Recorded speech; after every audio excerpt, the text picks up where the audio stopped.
got that cherry bomb.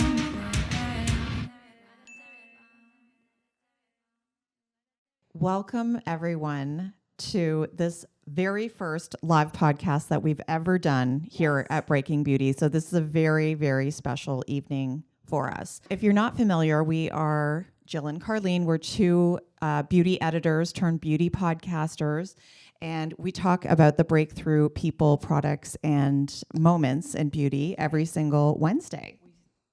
That's right. We do that. Well, I'm Jill. And in this episode, because we do have people listening to this episode, we're so excited to be joined by two incredible thought leaders in fashion and in beauty and tastemakers, I would say. I mean, look at these ladies. Well, look at these outfits. I mean, I'm already so inspired. So first up, we have the iconic Jenny Bird. She's really the creative force behind the eponymous award-winning jewelry and lifestyle brand, Jenny Bird. And thank you so much, Jenny, for hosting us in this space, the shop, a milestone moment for you, like 10 years in business. And we're just so thrilled to be here. Thank you, Jill. Yeah, 15 years actually. 15 in jewelry. Yes, this Wow. is a very special night for me too, as this shop has been a special place for us in New York for the last 3 months. So thanks for coming. We have Laney Crowell, the visionary founder of the clean beauty brand Say. And Laney is a past guest on Breaking Beauty. You can all check it out in our archives if you want to know the backstory behind Say. And little fun fact, I'm not just saying this. If you listen to the episodes, you'll know that my desert island beauty product is the Say Super Glowy Gel. I always say it wrong. Glowy Super Gel. Glowy Super Gel. Everybody say it. Glowy Super Gel. And in the sun glow. It's my desert island product. I love it so much. So thank you for creating it. And thank you for being here, Laney. So great to see you in person. Thank you for having me. I'm so excited to be here with you guys. I'm so excited that you guys showed up. It's rainy, it's dark, but I feel like this is a great place to be on a rainy night. Yes, absolutely. And a Monday. So yeah, thanks for that. First live audience, we need to give you all a shout out. So everybody, let the people at home know you're here.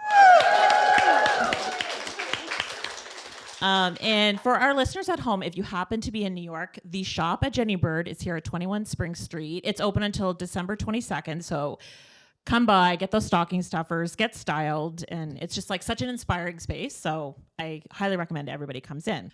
So another reason I'm excited for tonight personally is because I love beauty, as you all know, but I also love fashion and jewelry. And I love when the two worlds collide in the best way possible. So tonight we're going to be talking about, fashion and beauty and women-run businesses and what it takes to just bring that creativity every day, sustainability, all of the good things. And so one thing you do have in common is being these strong female leaders in the space. So we want to start by asking about, sorry. Oh my God.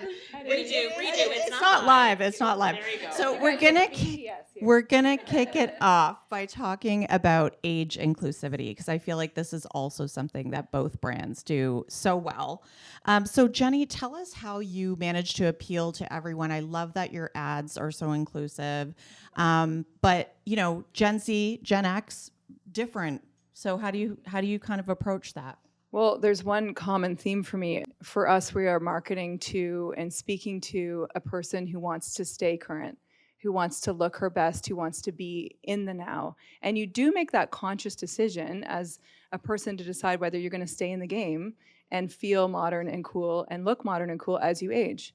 And we know that is someone that has made that decision, and that's who we're speaking to. And we get this question all the time from potential business partners too, is what's the demo you're serving? I'm like, it's not, it's an attitude. It's such a vibe. Yeah.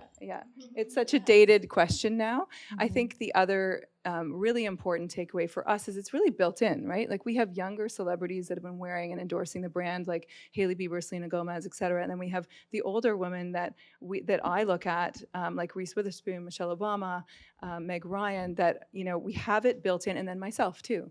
So what I find the most interesting is, and we have a pair in the audience here, a mother-daughter who are equally as interested in the brand because they're just enthusiasts of the category and of their own personal style and beauty.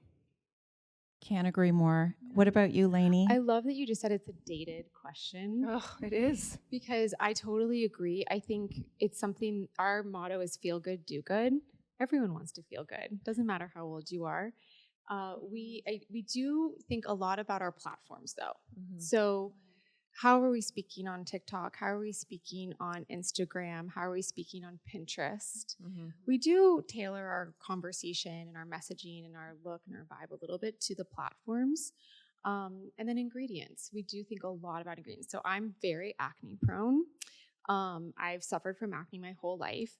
So we formulate our products so that even the person with the most sensitive skin, if you're a teenager going through puberty, or if you are dealing with acne in menopause, or dealing with dry skin as your skin gets older, our ingredients are nourishing and hydrating for everyone.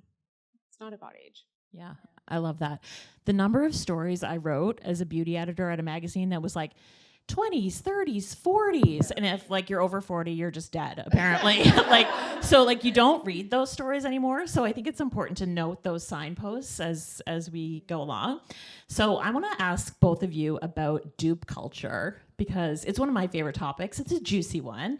And we know that dupe culture, it's ever present in beauty and in fashion. So Jenny, let's start with you. How do you feel about dupes and dupe culture kind of? Well, in fashion, there's, the idea that you either are setting the trends or you're following them. So unless you are being duped, you are not a trendsetter. So I'm happy to announce that I'm being duped all the time. It means that I'm winning. For me, there's dupes that come up all the time, but there's ones that I decide just to not pay attention to, and others that, I do have to act on because it's hurtful to the brand. So for example, there's shell companies out there that are from overseas that are, duplicating many trending brands all the time, and they're not speaking to my community. I don't take any time on that. I think my customers actually get more upset and defensive of us than I do in that case. Again, I take it as a good sign. When there are credible high fashion brands that are taking inspiration from my creations, again, hard to say, I have to take it really with a grain of salt because those talented accessory designers in those houses share my talent where I have a gift to know what will be trending before it's happening.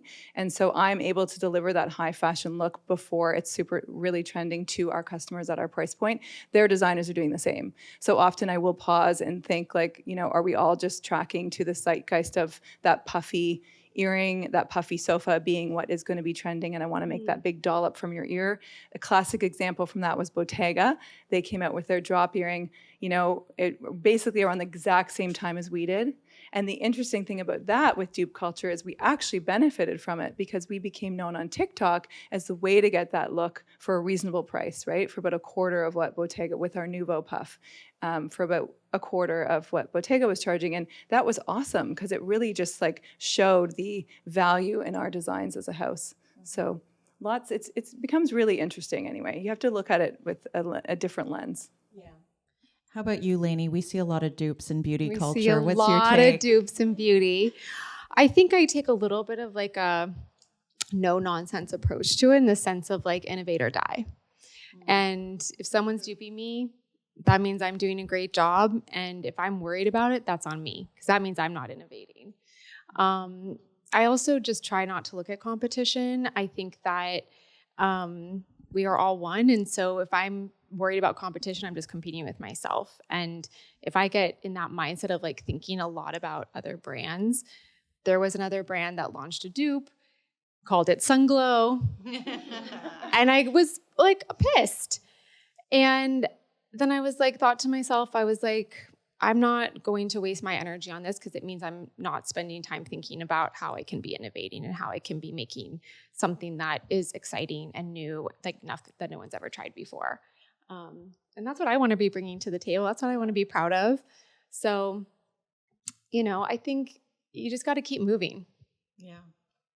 Yeah, it's kind of trusting in yourself, right? That you can be creative. It's an infinite well. It's not going to run out where you won't have the next great idea. Do you feel like you have an infinite well? Creativity. I think my well is like too deep at times. Me too. I have too many ideas, and I think Me I too. think Team Say sometimes is like, can you slow down and take a breath? See, so you don't have to worry. You keep the dupes coming, right? Because it means you're. Yeah. Yeah. Keep blinders on. That's one of my biggest advice around competitors. Keep blinders on. I fully agree with that. I was designing for a while when I started with handbags. When I got into jewelry, I was really focused on like just more from a businesswoman standpoint of like what's in the market, what doesn't exist, and that's how I landed on clean metals at a good price point. But I was really looking and analyzing at what was in the market to decide on what was missing and what I wanted to bring. And I noticed when I was doing that after the first little while that it was really getting in the way of my own innovative blue sky creativity.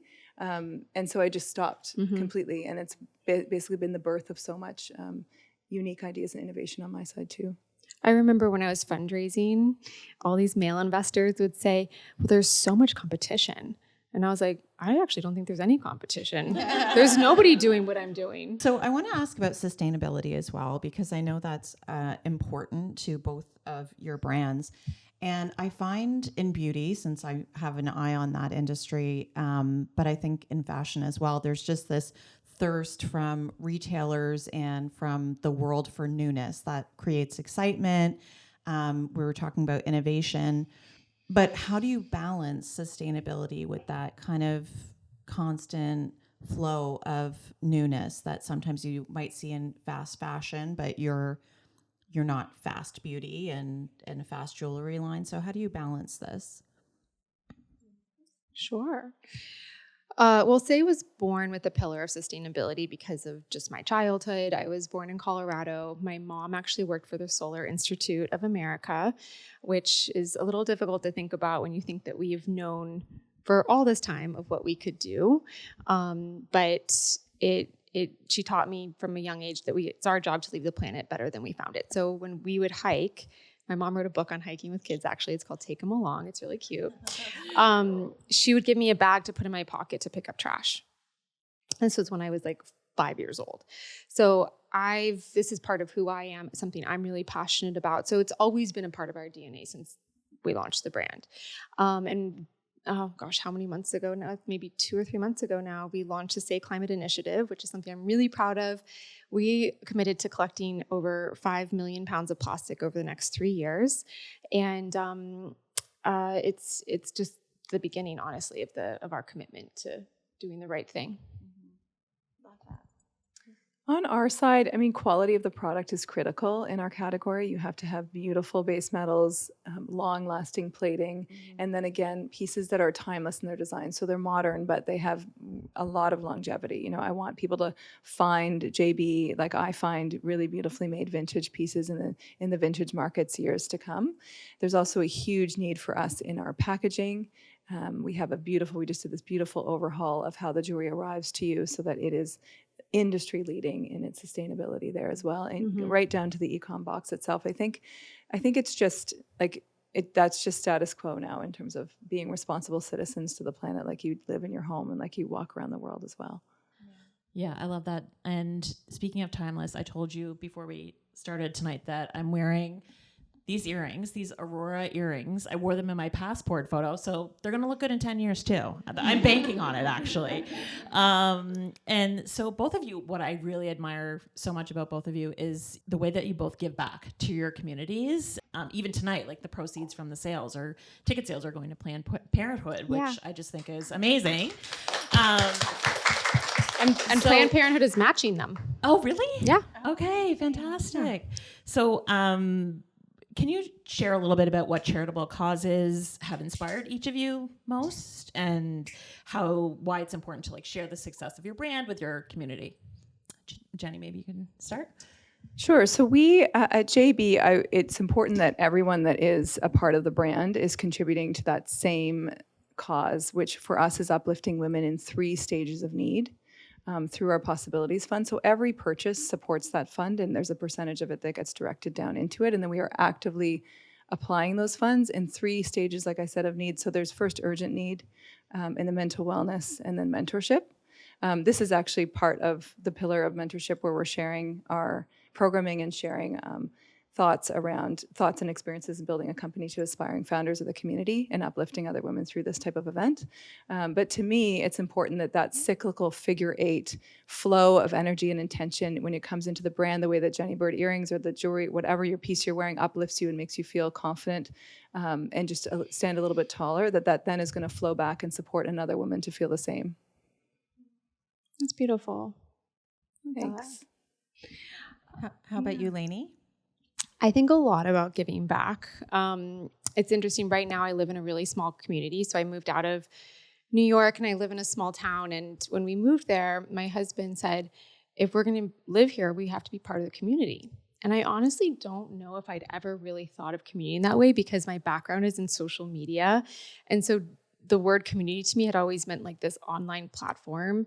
And so we moved to the small town and we've been giving back to our community in like these little ways that then have these like ripple effects. And it's been such a game changer for me to think about like how you can do something really little that then has effects that, you know, you can see as well. And so, I don't know, I just brought that up because I feel like it's been something that's really impacted my life recently. And with the holidays and giving, like I would love for all of you to think about that of like, how can you engage your community, whether that's like a friend or your family or your town or your neighborhood or your school, that IRL community. I think that's a great point that, you know, sometimes the world can feel overwhelming if you think about it too big globally. It's like, what can I do? What are the steps I can do that are actually going to make a difference? So I love that idea of just, it's like anything when you're facing something big, just look at what's right in front of you, right? And so that's something I think sometimes we can maybe take for granted is just those little steps in our own community. If everybody does that, that will add up to a big whole, as opposed to just kind of being paralyzed by the idea that it's too much, it's too big, climate change, can't deal with it, and do nothing, you know? So I think that's a great point. And what about wellness for each of you? Because I know you're moms, you're slaying in your businesses, and it's a lot to juggle. So what are a few daily, weekly habits that you do to just stay grounded? I just think it's funny. Like I'm going to say, Laney, do you have this long, beautiful morning routine with a kid? Well, when I was thinking about my answer to this question, I was like, I'm going to have a really hard time not being sarcastic. Be sarcastic. It's fine. I think you need the mom real talk, I have a right? 2-hour morning routine. I get 9 hours of sleep. No, I think the only way for me to have any sort of wellness routine as a mom, so my daughters are 7 and 4, and Rosie loves to wake me up at 2 a.m. every morning, which is fabulous. But I'd have a green smoothie that I make every day. It's the Bonberry smoothie. Does anyone know Bonberry? Yes. Okay, she has a smoothie and it's like packed with kale and spinach and lots of fruit. So it's probably spikes my glucose. But I know that that I got all those greens in, even if I don't eat another vegetable all day. Yeah. And so that takes just a couple minutes. So that's a hack.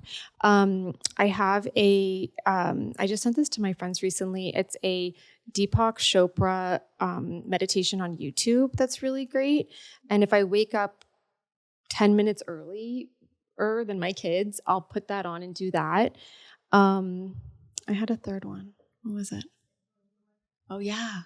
I schedule my workouts and I do them. And even though it's really hard for me to say to my kids in the morning, I only see you for, an hour and a half in the mornings, and I'm going to miss some of that. They know that I'm taking care of myself. And I think that's really powerful. And this morning, my husband was in DC. My workout was at 6:30, and they sat on the floor and watched me work out. And I think that is really powerful. I'm saying I'm going to put myself first in this moment. And I think that's major. Georgie has watched me work out a bunch of times. It was kind of annoying, but it was what it was. It's like my only me time, but it's okay. Oh my God, I feel you. There's no morning. I mean, my morning routine is mission, get the kids out the door to school. By the time they're actually dropped off, my nervous system is like, feels like it's fried from actually accomplishing this incredible feat. So one of my hacks is from like 8:45 drop off to 11 a.m. Like our team really works on, they zone in on my calendar, and there's a meeting free zone until 11 a.m. That's when I go back. I'm alone in my house. That is a huge wellness thing for me. I need to be alone in my house. My husband knows if he's home to get out. And preferably he's doing errands for, some of the things that we need. No, it's true though. Or returning my many web orders and my shopping problem. That's full-time job, that is. Yeah, I relate.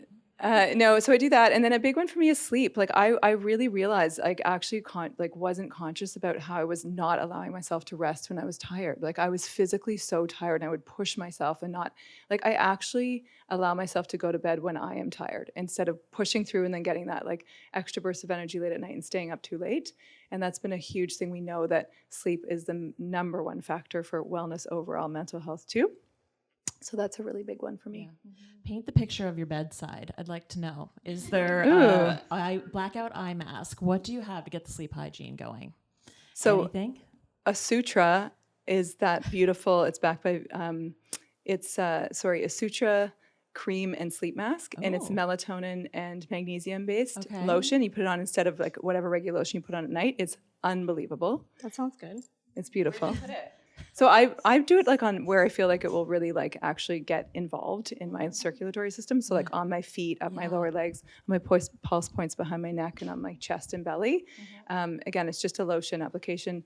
It's beautiful. It drops you into a deeper sleep, and a longer sleep. It's really stunning. So there's that, and then the book I'm reading. Oh, what's that? Daisy and the Six. Oh, Daisy Jones and the Six. Yeah, so good. That's good. You need to watch the show because it's like Riley Keough. And it's so good. It's so good already. Yeah. So I think now we're going to talk some beauty and top shelf essentials, because I know our audience that's here, that's what you want to hear. You want to get the goods.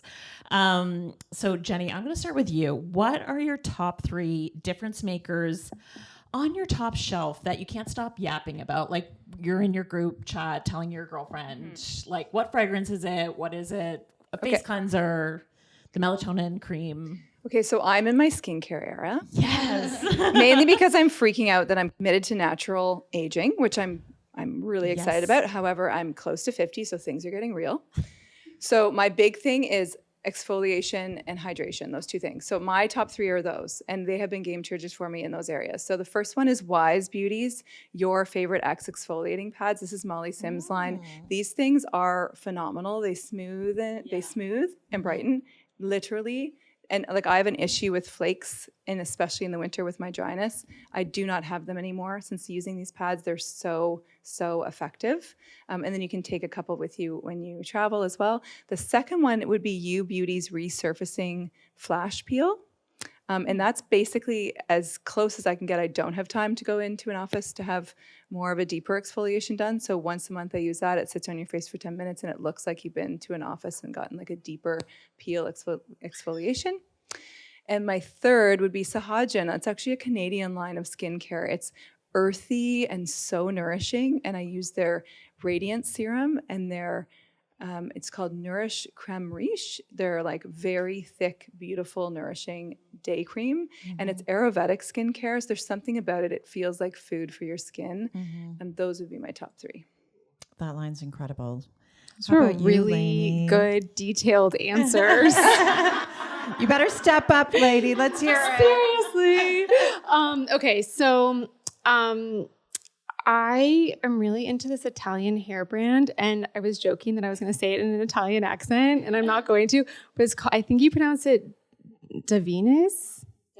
Davinus. Yeah, okay. Davinus. It is really beautiful. It is so sustainably made.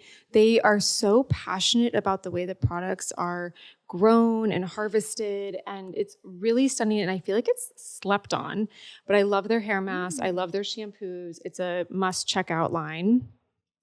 I really love the skincare line Medic 8 and their retinol. If you have sensitive skin like mine, they have different levels of retinol. And so I use their one for the most sensitive skin, but I've never been able to use a retinol or tretinoin or anything And it is so gentle, but you really notice a difference. Like you wake up and you're like, oh, okay. Yeah.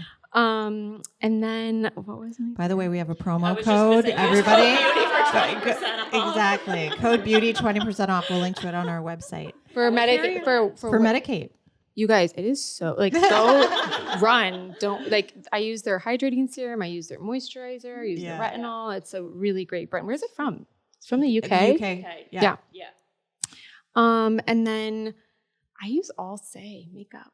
Of course. I start my Glowy Super Gel is my forever first step. Slip tint, mix it with my Glowy Super Skin Foundation if I want more coverage. Slip tint concealer, mascara 101. Your skin looks amazing. Thank you. It does.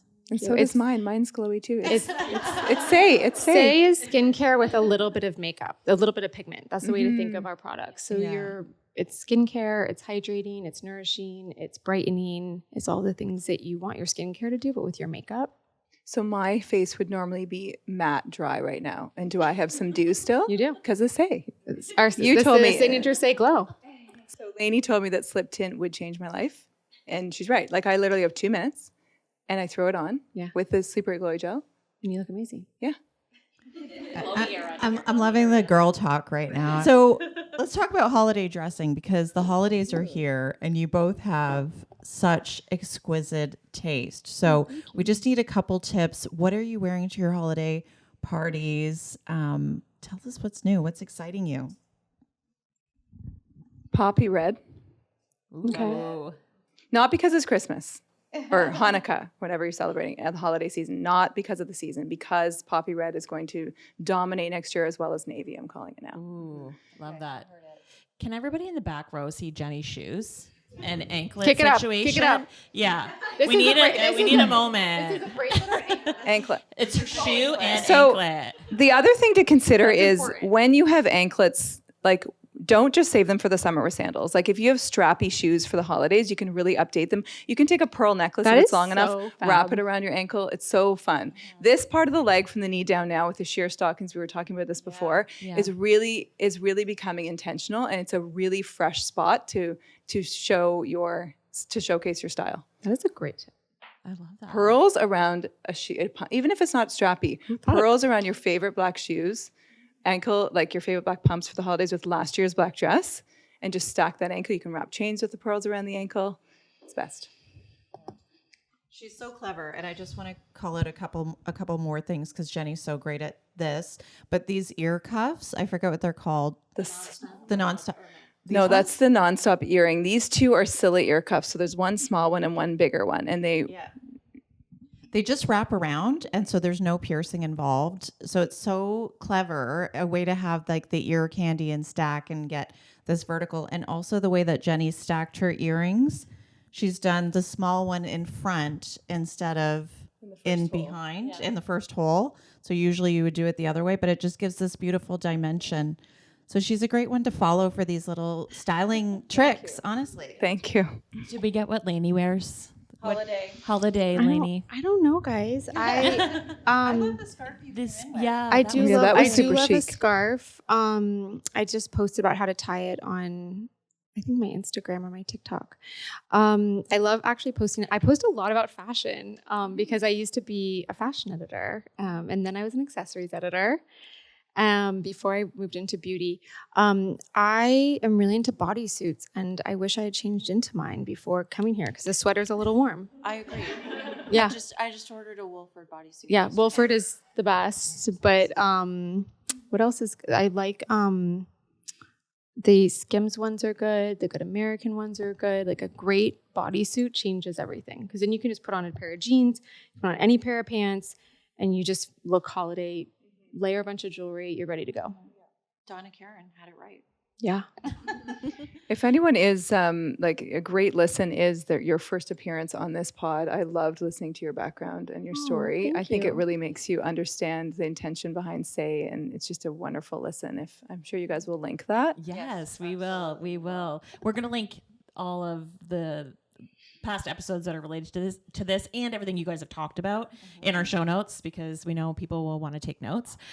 Spoiler alert, what are your top 3 gift picks for the holiday season or even just one? Like gifts that you can't wait to unwrap for yourself or that you're giving this season? I got my friend Emily some Comfy socks, so that just ruins that. I love giving beautiful socks because no one ever buys themselves gorgeous socks. So Comfy is my favorite brand to give as a gift. I love a little beauty gift set because I think it's fun to discover new things. I think I love to give my favorite things. Yes. So giving something that I know is really great that I enjoy day to day, and something that you're like you won't treat yourself to. I also found some really good vintage tarot cards that I feel like are just chic to put on like a coffee table. Etsy, yeah. That's very detailed. Well, I just did a gift guide on my Substack. I was prepared for that one. It's funny. I have actually a request from girlfriends and their daughters for the Super Glowy Gel. Oh, that's our only gift set left. Okay. That is I Everything will else be sold like out. the coolest mom friend to be giving that. No, I do give that. I give that a lot. My favorite things, and do blush too this year. I get a lot of questions about what I've been wearing lately because I've been wearing a lot more Say, and the Do Blush and Cutie I find is just such a shade that everyone can wear. So I have a little neighborhood party with the moms in my neighborhood, and they're all getting Cutie. Oh my God, I forgot. This was before we even knew each other. Last year, I gave everyone a Jenny Bird You did? bracelet. No, you didn't. Yes, I did. Which one? She got it. You got it? You got it? Amazing. I Aw. forgot about that. This is kismet, everybody. Which one? bracelet you bought? Do you know? Oh, yeah. For my friends, I got. Well, some people got this one. The I love Sophia. The Sophia. I love this one. And then some people got the hard bangle. Is it the Gia? The Gia. The Gia. Yeah, I love the Gia one as well. Very classic Yeah. pieces. Is this? That's Yeah. the Gia. Yeah. Yeah. Okay. And our last question for you is, what has got you most excited for 2025, either personally or professionally? And will you ever do handbags again? I have to ask. Sorry, that's my own personal question. But Your pouches are look at the. I was going to say, look at the the pouch. best. Look at the puffy best. pouch. Love those pouches. Thank you.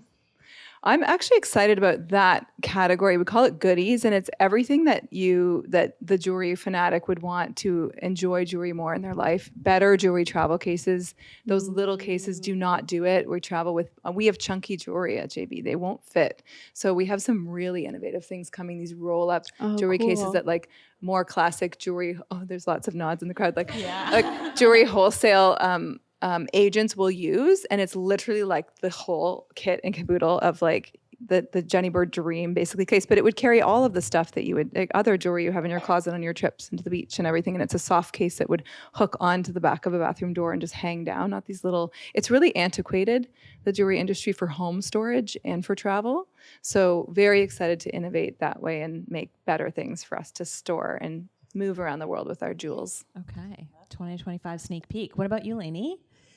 I'm excited to plan my year out in advance. Okay. I started doing this last year, and there's a whole methodology to it, but I'm setting a goal for myself. I'm going to do 4 self-improvement like every quarter, and I'm going to plan my trips in advance so that I feel really good about my year and have intention behind it. Okay. That's great. I want to do the artist's way. Has anyone ever done that? Yeah, I know. I have never finished it. I gifted it to everyone at Say. You did? Yeah. And did you I finish it, love- guys? Did you do it? Shakings You haven't of done it yet? heads. I Okay. know. It's long. It's a commitment. It is Yeah. a commitment. But it's a beautiful book. It is. Yeah. I always think that every beginning of every new year, I'm going to do it, and it doesn't happen.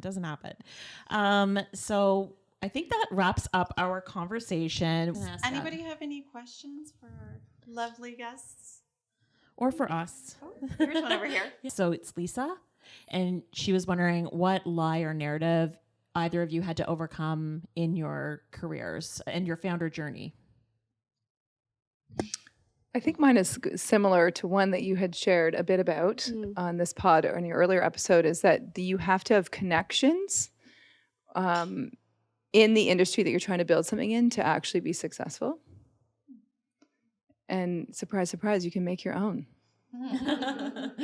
I love the conversation around limiting beliefs. I feel like I confront a limiting belief once a day, because I don't think we even realize all the limiting beliefs that we have all the time that we tell ourselves, and you have to catch yourself in it and call yourself out on it. And I think one for me was that, I don't know, I had a hard time believing that we would be a top 10 brand at Sephora, and we are. And thank you. Yeah. But you tell yourself that all things all the time, like, oh my God, that'll never happen to me. Yeah. The question was, what's your name? Sorry. Lily asked, how do you deal with imposter syndrome in your respective industries as founders? I saw this great meme once that said, show up like a mediocre white man. And that honestly changed everything for me. I was like, oh yeah, they are showing up expecting to be paid what they want to be paid, and they're expecting to get a raise, and they are very mediocre. And that honestly changed everything for me. Yeah. I'm just wired where I haven't suffered from it. It's like Martha Stewart. You're like I'm a Martha Stewart. So you're Jenny the Bird will Martha be a Stewart. billion-dollar company. And I started earlier than 50. She started at 50. Did you have a question? What you're asking is, when you're an aspiring founder and you're deep into that internet culture about beauty, looking at all this beauty content, and you sort of become hard on yourself, and how do you kind of back away from that or deal with that, really? Because I feel like everybody feels that. We're looking at more faces than ever. Yeah. And a lot of filtered faces. Yes. I try to remind myself that social media is fake. Like, I think that's a really important thing for people to remember. Like, when you're looking on social media, like, it's not real. None of it's real. You don't know if they're having a good time. You don't know if this is what they want to be doing. You don't know if it's what they look like. I meet influencers all the time, and I'm like, oh my God, like, you do not even look like the same person as the person I see on social. So I think that's just an important thing for everyone to remember all the time with social media. Like, it's fake. I think it's also part of our responsibility to put ourselves out there the way that we are. Mhm. Like, you will Not see choose me filters. very raw and not put together. And I give myself the freedom to, and that's so important, right? To not be the perfect figure or picture. This is the best I'll look with my full safe face on social for like a month. And it's very intentional. I'll say, like, okay, I'm getting ready. Like, I think that's really important for people to see the raw content and the realness. I'm just going to wrap it up by saying thank you so much to everyone in our live audience for joining us. This was so great. It only took us 7 years to do a live podcast, and here we are. We did it. Yay! And for everyone that's listening at home, we're going to link to every single thing that Jenny and Laney mentioned today, as well as anything that we have mentioned that we think is hashtag damn good, because there's a lot of Jenny Bird and Say stuff we think is hashtag damn good. And we're also inviting you all to subscribe to our YouTube channel, because we're also going to be posting the video of this on our YouTube. Our handle is at Breaking Beauty Podcast. So, and we will also link in our show notes to where you can follow our wonderful guests, Jenny Bird and Laney Crowell. And happy holidays, everyone. Thank you so much. Thank you.